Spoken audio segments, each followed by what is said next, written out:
essential. The verses that give us the most insight into end times, period, are Daniel 9:24-27. All of Jesus' teachings about end times are based on the foundation of Daniel 9:24-27. The entire book of Revelation is a commentary on Daniel 9:24-27. The very concepts that we have, like the 7-year tribulation period, come out of Daniel 9:24-27. The abomination that causes desolation comes out of Daniel 9:24-27. So, just one other comment about that. If you were to go back 225 years ago, where would we be in 225 years ago? The Old West.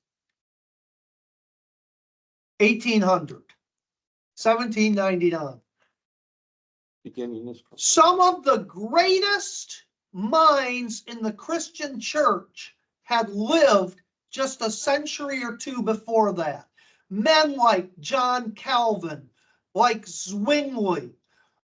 Over the next half century, men like Spurgeon would come on the scene. In that entire time frame, from the first century up until 1850, how many commentaries were written on the book of Revelation? Almost none. John Calvin, who was undoubtedly one of the greatest philosophical Christians since the Apostle Paul, has a commentary on absolutely every single word in the New Testament, from the first word of Matthew through the last word of Jude. Not one word about the book of Revelation. Not one word. Now, turn over to the book of Revelation.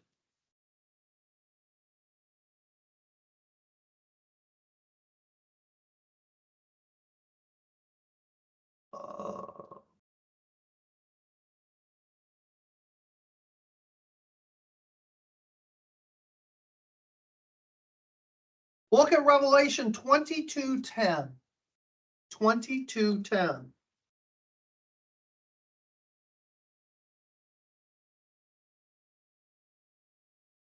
And why is it that John Calvin doesn't have any commentary on Revelation? Why? Because he said it was nonsense. It was utterly ununderstandable. You could not understand it. It was impossible to understand. You say that, like, that maybe it'll be understood later? Nope. No. Could not understand Is it. he arguing against it being in the canon? Nope. He just said it is unintelligible. Don't know why it's there, but I can't make heads or tails of it, so I can't write a commentary because no one can understand it. And yet, Revelation 22:10 says what? Do not seal it up. Do not seal this book up.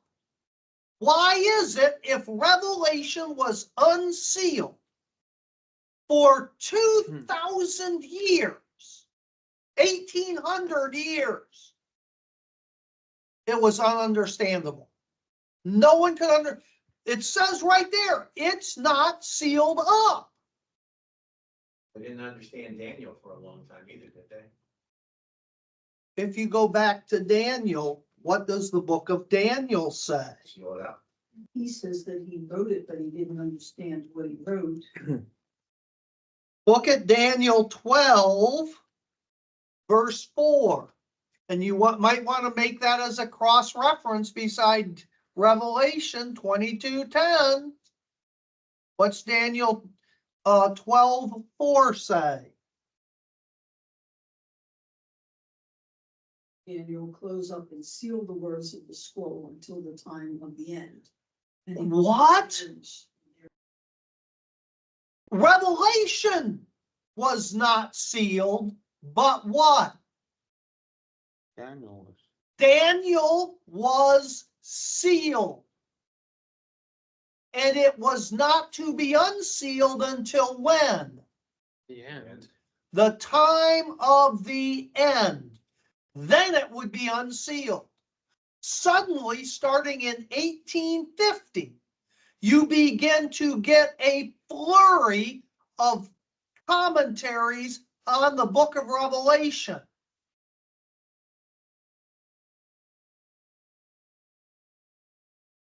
Starting with a man named John Nelson Darby.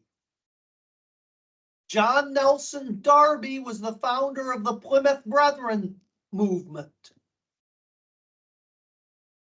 He is also the actual founder of what Christian theological camp? The premillennial, pre-tribulational interpretation of end times. He furthermore was the person who sketched out the beginnings of the whole understanding of dispensationalism. John Nelson Darby's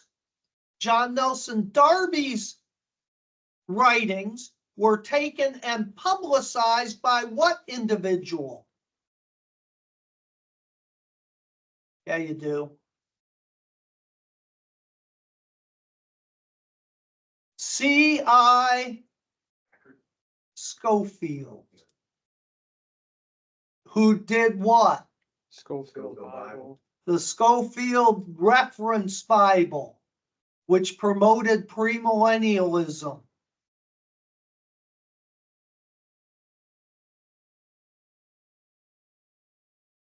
Hey, there's Derek. Schofield was the one that popularized John Nelson Darby's theories, basically got credit for them. The men who followed that founded what institution? Dallas Theological Seminary. And a Presbyterian place? No, Baptist. And they provided the bulk of fundamentalist pastors for many, many years. At least those who went beyond a bachelor's degree. The most prestigious place to go as a conservative fundamentalist preacher or theologian was Dallas. But you have this sudden explosion. Why is it 1900 years, 1850 years, absolutely nothing? Suddenly in 1850, multitudes of writings about Revelation. Well, what could have happened? That was the year that triggered, or that time frame, that decade was the year that triggered Daniel 12:4. It was sealed until the time of the end, and that point apparently was the beginning of the time of the end. Was there anything that, any particular thing Nope. that happened? No, they just started. Oh. So I say all of that to say this: the key to all end times prophecy is Daniel 9:24-27, Old and New Testament. Can I ask a question? Sure. So when he says Daniel, roll up and seal the words of the scroll, I guess he's not talking about Revelation.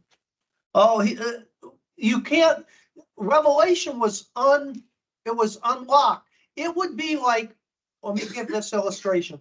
Let's say that you have a safe in your house and you leave the safe in your house unlocked.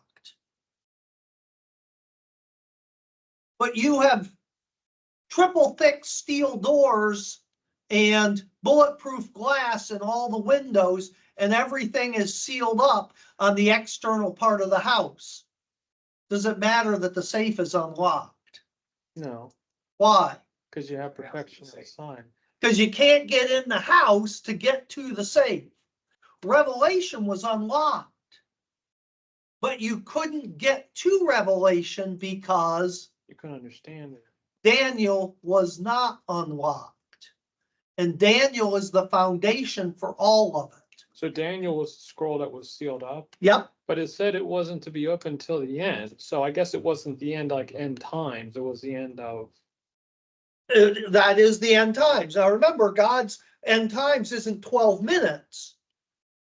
God's time could be centuries. Right, but we're not in the end times yet. Really? Well, I mean, like, I thought the end times was like the rapture and the. That's part of it. That's coming. I think the end times started with with Christ ascending, when you say. Perhaps, but I would say that and the Bible says that we are now, but It's eminent. that is not, in hindsight, that is not true. And the very fact that you have this sealed up until the time of the end, and that was apparently sealed until the 1800s. Now, I would say that something happened at around that period of time. It was actually much earlier than that. It was about a century before that. What happens in the very early 1700s to mid 1700s, States. which is not relevant to prophecy. What happens somewhere around 1750-ish? I would argue 1740-ish, but what happens in that time frame? I would argue that in the mid 1700s, early part of the mid 1700s, you have the switch from the Church of Sardis to the Church of Philadelphia. And with that church, remember, what is the thing that characterizes the Church of Philadelphia? They had an open door, but they had little power, but an open door. What happens beginning in the early middle of the 1700s? The great worldwide mission movement carried out by people who were not powerful in government, didn't have government sponsors behind them, didn't have huge amounts of money given for them.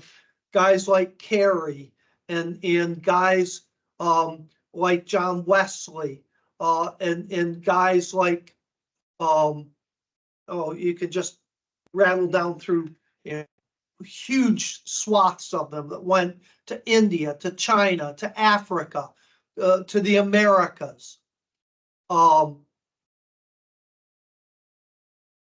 They had that open door, and that had never been there before. And it wasn't carried out by a rich Roman Catholic church, that it was carried out by guys that lived on a shoestring.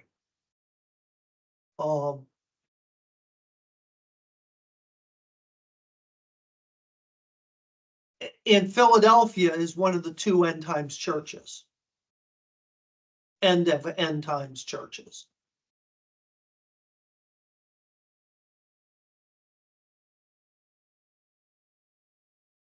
So let's look at Daniel 9:24 to 27. And before I start that, we've got about 25 minutes here. But people were saying last week, wow, I'm starting to get this. Let me start with, do you have specific questions that were raised that if I answer those questions, will help put stuff in context.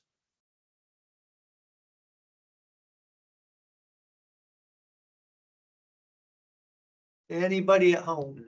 Well, you know, like the time of Jesus being presented as king on Sunday thing, him being killed, the destruction of the temple, they all fit very neatly time-wise Correct. into the 483 years, but then the war and desolation stuff is just ongoing and ongoing, right? Yeah. So, okay. 483 years are a literal 483 years. So let's look at that. Let's start with verse 24. What does he say in verse 24? 77, so decrease. 77s. What's 70 times 7? 490. 490. And the apparent thing, and we'll look at why, is years. So there are 490 years specified in this prophecy. But this prophecy is very specific. This prophecy is about what? Very, very specifically. Messiah being cut off. No.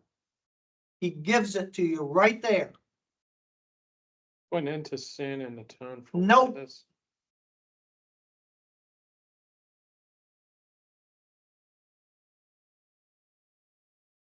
Point the Most High. No, Issuing of the decree. no, Finished transgression. no, Everlasting righteousness. no. Just tell us. Not many words left. Yeah. Seal up visions and prophecies. No.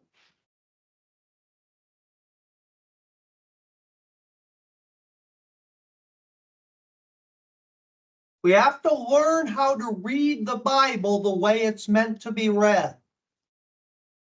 He says, you have 77s, but what is this prophecy about specifically? 69. Nope. City, Oh, not just the holy city. You skipped over a bunch.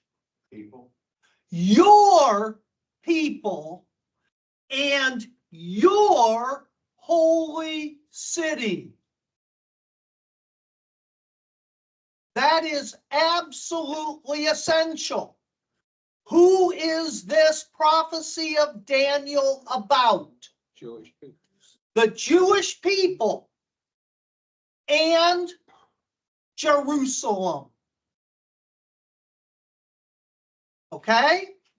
What is it then not about? The Gentiles. The Gentiles.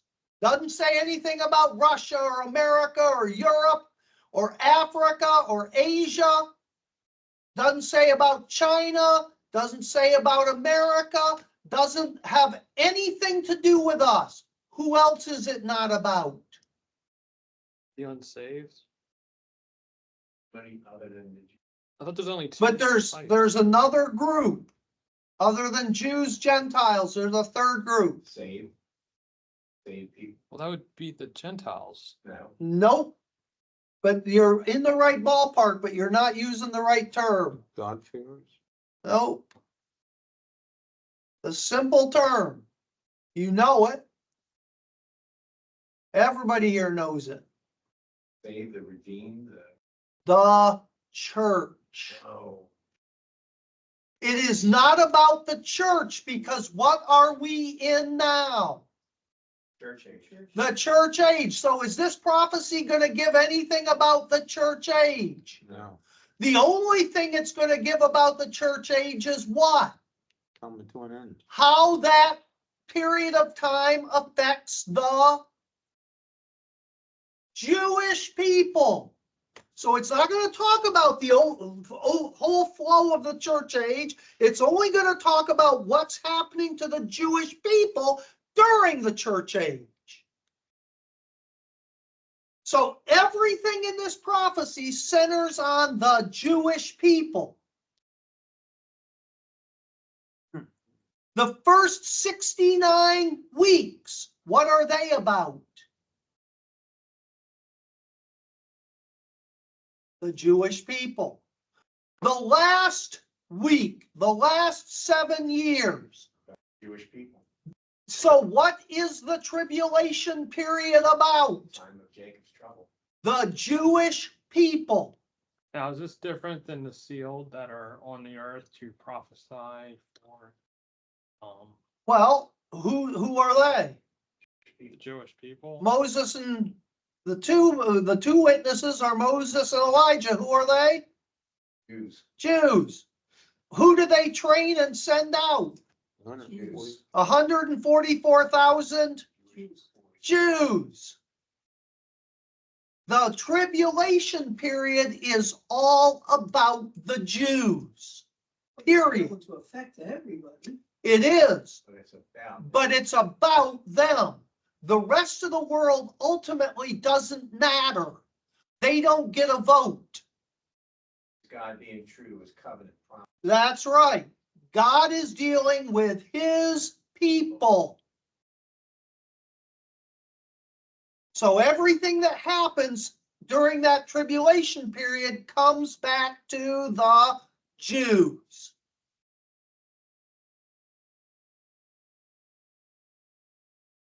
Because these prophecies are all about the Jews. Does that make sense? So let's start from the beginning. There is a beginning point. What is the beginning point for these prophecies?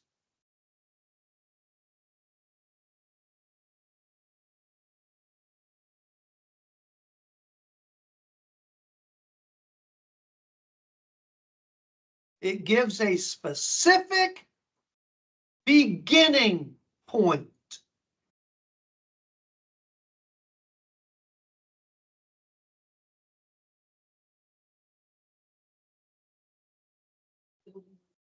Aha, not the rebuilding. It's more specific than that. When they reconsummated it, or when they It gives a very specific point. Not the rebuilding of the temple. Oh, the issuing of the decree. From the issuing of the decree to rebuild the temple and Jerusalem. that about Cyrus? That is about Cyrus. That is a given day in history. The day that Cyrus the Great issued a decree to the Jewish people, you can return to your homeland and rebuild your temple. That is the beginning point for the 70 weeks of years. Is that this, does Cyrus do this because of Daniel or not? What, I mean, obviously. Judging somebody's motives 2,500 years in the future is very difficult. But Persia generally, Babylon had and Assyria before it, had a theory about how you dominated people. And remember, the whole world is about dominating people. What is the one institution that has survived through all the ages on a mass scale, other than marriage? Slavery. And there has never been a people on earth that did not practice slavery. I was gonna say taxes. The only people ever in the history of the world to say slavery was wrong was white men in 3 nations. England. England, United States. they're number 3, and it took a war for us. Two nations did it before us and they did it without a war. England, they were actually number two. Somebody did it before England too. France, England, and then America were the only nations in the history of the world to say no to slavery. And England was the one who was big enough at the time to force the whole world to accept that. So as soon as somebody starts telling about how white people are evil, this attack on whiteness and this racism practice today, there's the facts of the matter. The only three nations in the entire history of the world going back 10,000 years to say slavery was evil are those three nations. That's it. You said the whole, not the purpose of the world, but the, was domination. What was that? How did you state that? The whole practice of the world is domination. Why is that? Because that's Satan's character. You are of your father, the devil. Almost like the bully on the playground. Yep. You can take it down to 3 kids left alone on a playground. And I guarantee you one of them will dominate the other 2. And almost always, one of them will dominate the other one, and those 2 will gang up on the third one. And if the third one doesn't knuckle under, then they will beat them into submission till all of them are under the one. There'll be the one, the henchman, and the victim. And you can watch it. The bully, the buddy, and The victim. Yeah. Yeah. And you can watch it every time. Up to nations.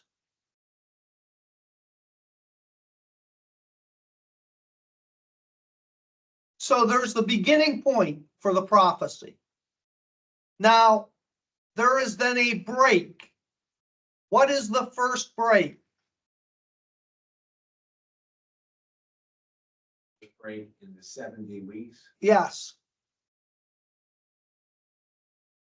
That be the Palm Sunday. No. There's a break. What's the break? Said the start of it, and then Is Cyrus's decree. What's the first break?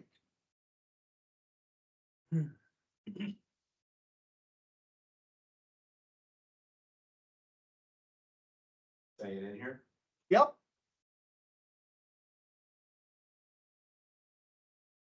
Just the word.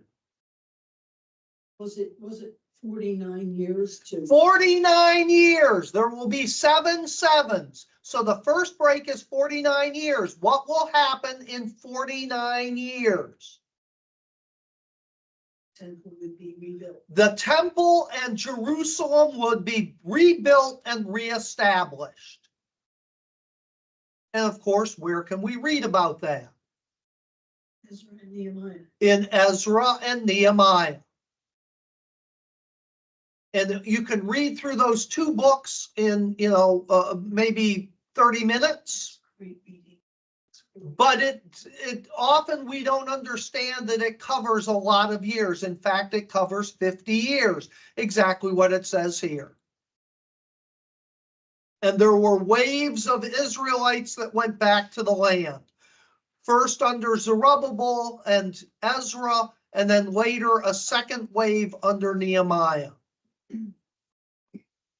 And it took a period of 50 years, 49 years for that to happen. And at the end of that, Jerusalem was reestablished, the wall was rebuilt, and Jerusalem was a viable city again. That temple was the second temple. Correct. It was called Zerubbabel's temple. Correct. And was Zerubbabel an ancestor from Solomon? Or did that David, Solomon, is that a kingly line? I don't believe so. I believe he might have been a Levite, actually. But again, Zerubbabel was an appointed governor, just like Nehemiah, under the Gentile powers, under Persia. So we've got that. Then what's the second period of time?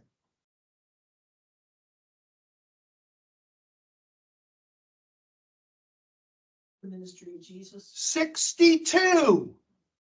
62 sevens. From the time the temple's rebuilt, 62 times 7. you have 62 times 7, which is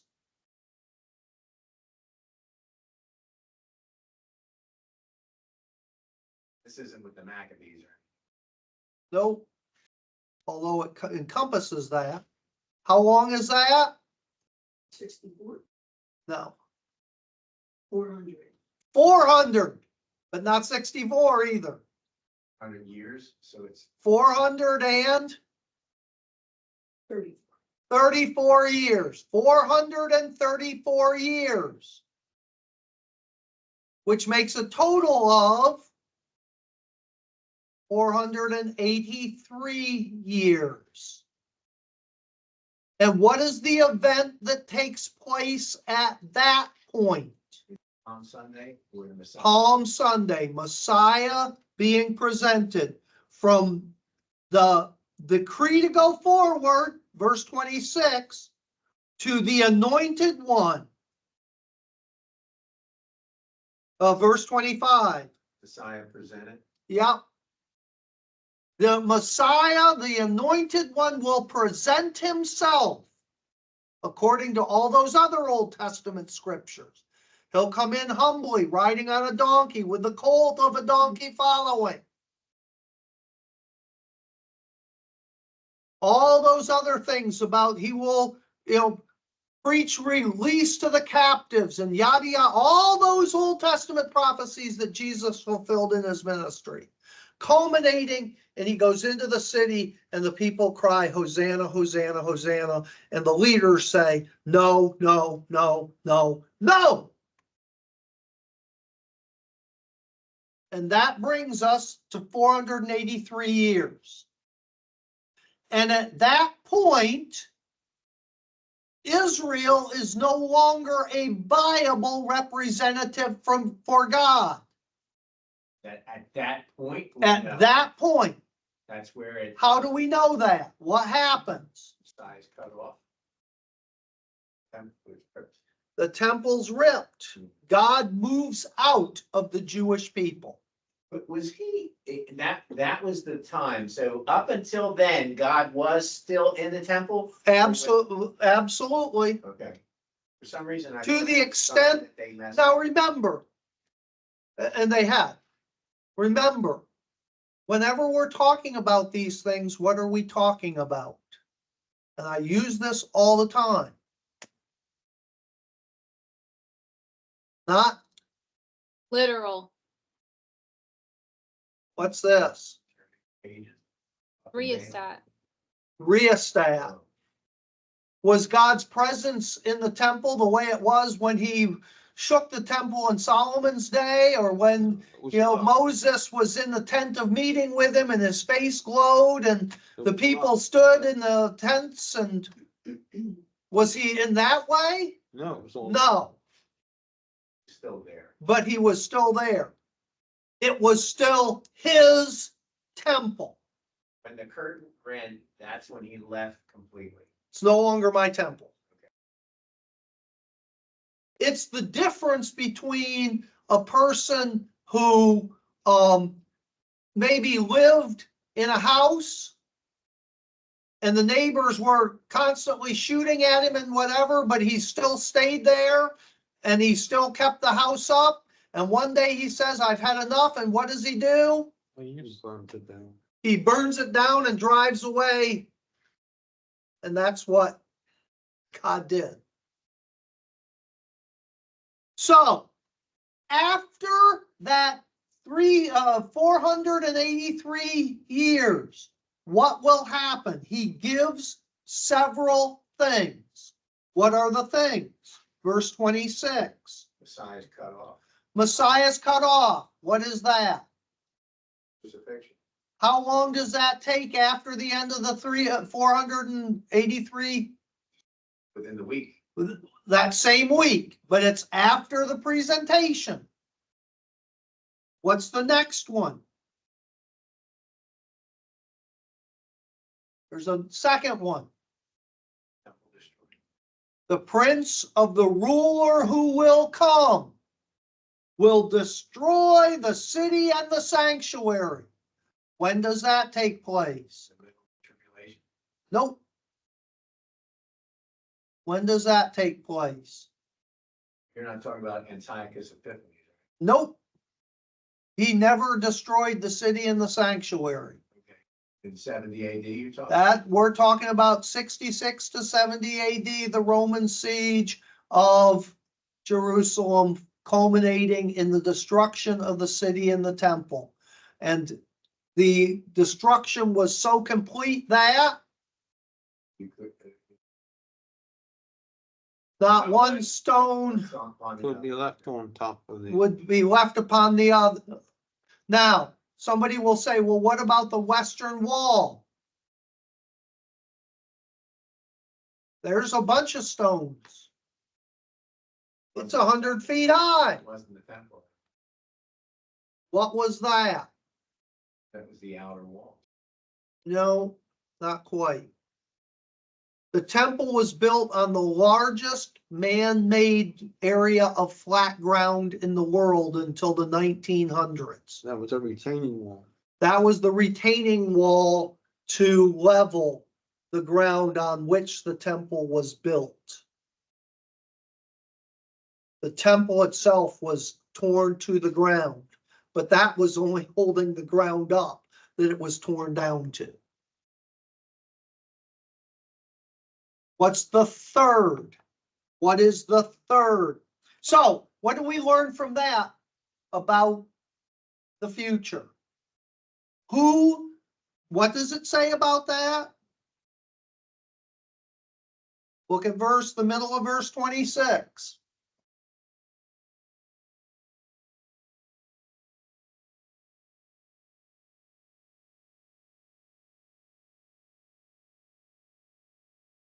Who is the actor there?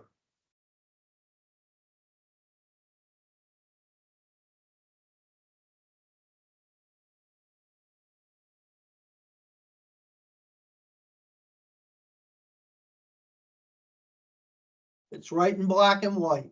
The people of the prince. The people of the ruler who will come. Who is the ruler who will come? Somebody at home. Alexander the Great. No. Who is the ruler who will come? Hero. Nope.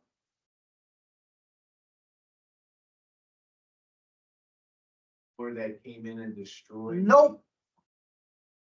The beast from Revelation. The Antichrist Oh, it's partially right. You said Nero was a. was a forerunner, correct? But the ruler who will come is Antichrist. So what do we learn here about Antichrist? Comes from Europe. He comes from the Roman Empire. Because the people of the ruler who will come and destroy the city and the sanctuary. Who destroyed, what people destroyed Jerusalem and the temple? Rome. The Romans. So the Antichrist will come out of the Roman Empire. Is that 3 on this? No, That's still 2. that's 2. So the first one was Jesus will be killed. The Messiah will be killed. Second one is the city and sanctuary will be destroyed. But we're now being very specific. It will be destroyed by the people of Antichrist. So we know where Antichrist will come from because the people that destroyed it were the Romans. Okay? We all on that. Everybody at home on that. Yep. I don't hear people going, yeah, yeah, yeah. Do we understand where Yeah, we're yeah, at? yeah. Okay. Yes. Don't you, yeah, yeah, yeah. Yeah. All Yeah, right. yeah, yeah. What's the third one? There is a third thing.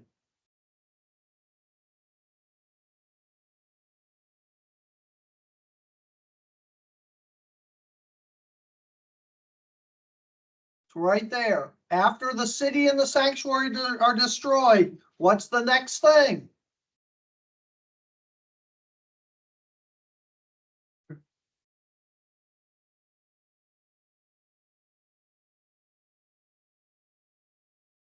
Nope.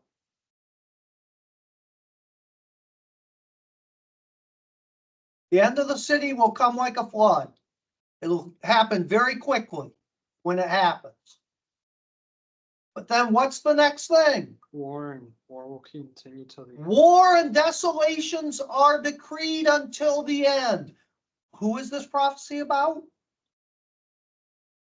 Will be the war. Who's this prophecy about? The Jews. Israel. Israel. Who is going to have war and desolations unto the end? Israel. So what, from the time the city and the sanctuary are destroyed until this future point we're going to talk about, what will be the lot of the Jewish people? Oppression. Wars Yeah. and desolations. What has been the history of the Jewish people from 70 AD until the very day we're sitting here? Wars and War. desolation. Has there ever been a nation they haven't been driven out of? No. There's only been one so far. And the way it's looking on college campuses, how much longer will that be? Yeah. What's the only nation they have never been driven out of? Ours. Ours. They have been driven out of every other nation they've ever been in. And hey, the way it's going, my Jewish friend, you know what I told her yesterday? You better be armed. And you better not trust just getting a handgun. You better have something sturdier than a handgun. Because if you're using a handgun, they're way too close.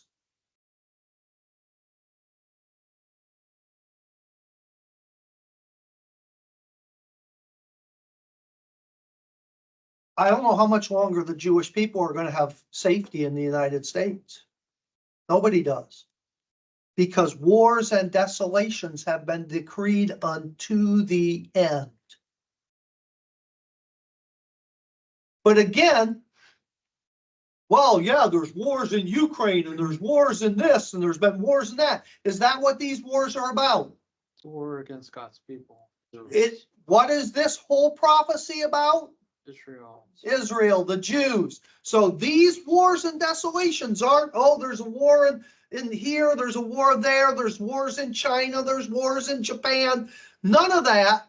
They don't matter. The only ones that matter are the With ones Jews. against the Jews.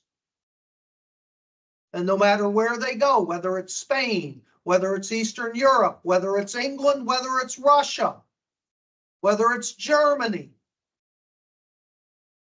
wherever they go, whether it's Israel, what happens to them? They have wars and desolations.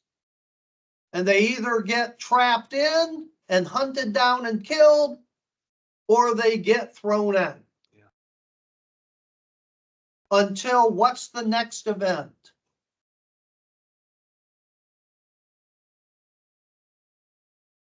The covenant. And who is the covenant? There's a who there, because how's it begin? Talking the covenant that they signed. It begins with what? What is that particle of speech?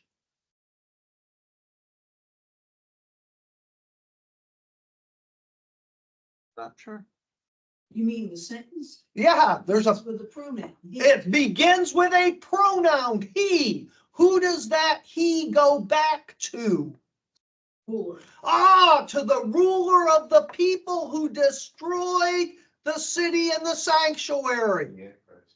That's how we know that the Antichrist comes out of the Roman Empire. He is the ruler of the people who came. So some future ruler out of the area of the Roman Empire. Now, just to throw a monkey wrench into that, does that only mean that it has to come from Europe? And when I was in the 70s, I had people, oh, it's going to be the European Union, it's going to be this, it's going to be that. Anywhere where Rome, wherever the empire was, right, as far as the empire. Let me throw a monkey wrench in there. Does it have to be physically in the area of the Roman Empire? Or descendant. Or could it be from the United States.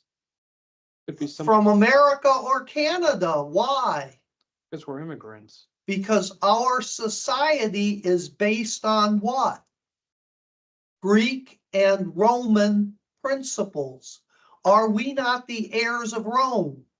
What are we built on? If you study the philosophy of the founders of America or of England or of what branch of thought do we all come from? And they're trying to change that today. Roman law. From Western thought as opposed to Eastern thought. What is the foundation of Western thought? No, Say Greco-Roman. Greco-Roman, Plato, Aristotle. Things like, what do we hold as the fundamental truth of government? Oh, like the laws. Democracy. Mhm. Where'd that come from? Where'd that come from? Democracy. Yeah, I would think it would be Rome because they were a dictatorship. weren't they became a dictatorship, but for hundreds and hundreds of years, they were Republic. a democracy, a republic. Yeah. And that was based on Greek thought, Plato and Aristotle. What was the ruling body of Rome until a dictator took over? The Senate. The Senate? Yeah. How did you become part of the Senate? You were Born. elected? Do you see how our society is built on the principles of Rome and Greece? So I'm just throwing out that may be bigger than the physical boundaries of Rome, because philosophically, we are the children of Rome, just as much as the Italians or the French are. We'll look at the rest of that next week. Are there any questions? Is it clearer, or is Getting clear. No, that's fine. Mabel? I guess so. Go back and read your notes. Well, yeah, I have my notes, like, so the first 49 years of this whole 483 years is from the decree that Cyrus issued to Ezra and Nehemiah rebuilding the temple And the city. and the city, yes. But then after that, the other 434 years, which brings us to 483. Doesn't have any mile markers in it. Right, okay, that's what I was gonna ask, yeah. Doesn't have any mile markers. Jumps over that period as it's just time. Mm. So it's not a literal 483. It is. Hmm. And if you add that up, from the day that and Josh McDowell, you can go through that. It's in his a book, Evidence That Demands a Verdict. From the day that Cyrus the Great gave that decree, if you take 483 360-day years, remember, Well, yeah, their years were 360 days, not 365 and a quarter days. If you take that from the Cyrus's decree to Palm Sunday, guess what number you come up with? 483 years. Day. He claims it's to the day. I'm not convinced that, but it doesn't have to be to the day. I think that's because God doesn't say to the day. He just says it'll be 483 years. Yeah. And then there is an undisclosed time. Why is there no mention of the time or of days or of years or of weeks or whatever from that till the forming of the covenant with Antichrist? Because I'll come like a thief. Nope. Sounded good to me. Well, yeah, Yeah. he said, I'm not gonna. Why I'm not gonna- is there no years getting subtracted now? Because the years should be counting down. Why aren't there any years? The years just are on hold. They stop. Because it's eminent. Nope. Why don't they count it down then either? Like, oh, this is 200, tomorrow's. Because from the day that 999. Jesus presented himself and Israel said no to him, Israel wrote themselves out of God's timetable. And Jesus says you won't count again until what? You say, blessed is he who comes in the name of the Lord. We are now not in the age of Israel. We are in the age of Church. the church. And God, this prophecy is not about the church. So he gives mile markers for the Jews. What was the stopping point for that, you said again, when they said that the curse be on us, Well, when they said, shut your mouths, don't talk. No, we reject you, king. When You're they not our reject- king. when Jews rejected it. You're not our king. Of course, it plays out over that whole week and culminates with what? Crucifixion. Before the crucifixion.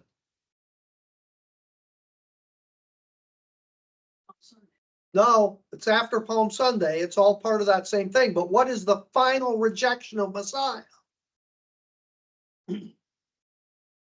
Before the crucifixion. When he threw them out of the temple. Nope. For the crucifixion. Would you reject your king? Who said that? Pilate. Pilate. And what did the Jewish representatives? King but Caesar. We have no king but Caesar. So there's a Is rejection. that the rejection, the official? Well, that's the final one. But it starts on Palm Sunday. It goes all through that whole week. Step by step, they reject him over and over, and he comes back and offers again, and they reject and reject. And the final rejection is, we have no king but Caesar. That's it. Kill him. Crucify him. And when they said crucify him, what were they declaring? Rejected him. That he is nothing but a Deceiver. rebellion against the lawful authority of Rome. We accept Rome's domination. He's a rebel. Because who did Rome crucify? People who rebelled against Roman authority. Crucifixion wasn't used because you stole a loaf of bread. It was because you were a threat to the Roman society. He's a threat. We side with Rome. He's not our king. Crucify him. Can there be a stronger rejection than that? Nope. No. Okay. All right? Yeah. Does that answer your? Yes. I've been studying. All right. We'll see you all later. Studied on that. See you next week. Studied on a couple- Take care. Later, I That's- studied on that's- yesterday. Have a good